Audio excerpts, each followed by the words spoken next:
Salut mes agents secrets, mes héros discrets.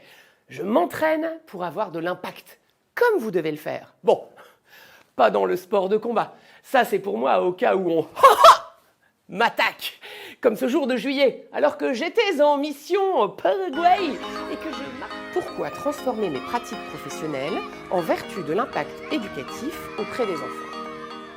Oh bah non! Pourquoi je peux pas la raconter, cette histoire? Je l'aime bien, moi, celle-là. Hors sujet? Bah non, elle n'est pas du tout hors sujet. Bon, je vous rappelle quand même que c'est moi la directrice. Un peu de respect quand même. Hein.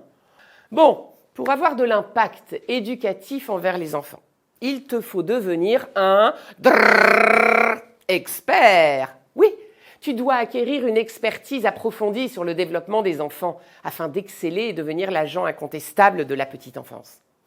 Mais comment? Il va te falloir suivre scrupuleusement ces 2 commandements.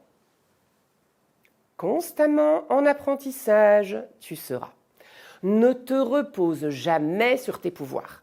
Toujours chercher à en avoir plus. Bon, ne deviens pas mégalo quand même. Hein.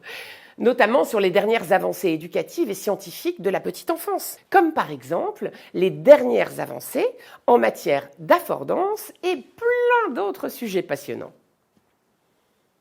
Informé, tu resteras.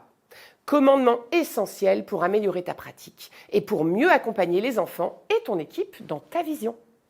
Pour cela, rien ne remplacera la lecture d'articles, de livres, la rencontre de professionnels inspirants ou ta participation à des rencontres pro sur les thématiques qui t'inspirent.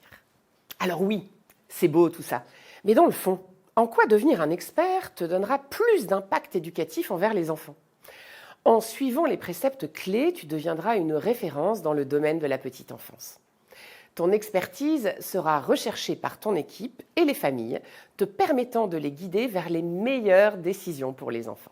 De plus, en restant informé des nouvelles méthodes et idées dans ce domaine, tu pourras innover et créer un environnement éducatif dynamique et engageant pour tous.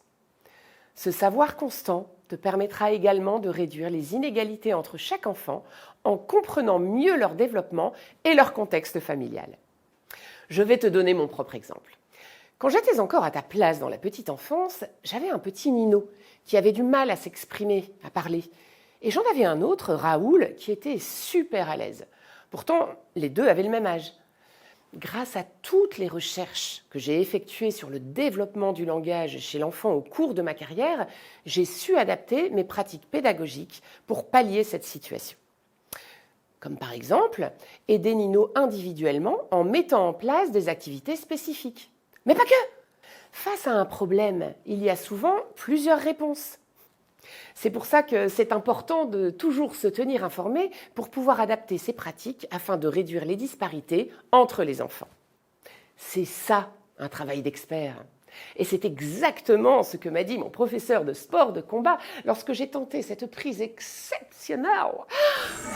Mais puisque je vous ai dit que c'était pas hors sujet!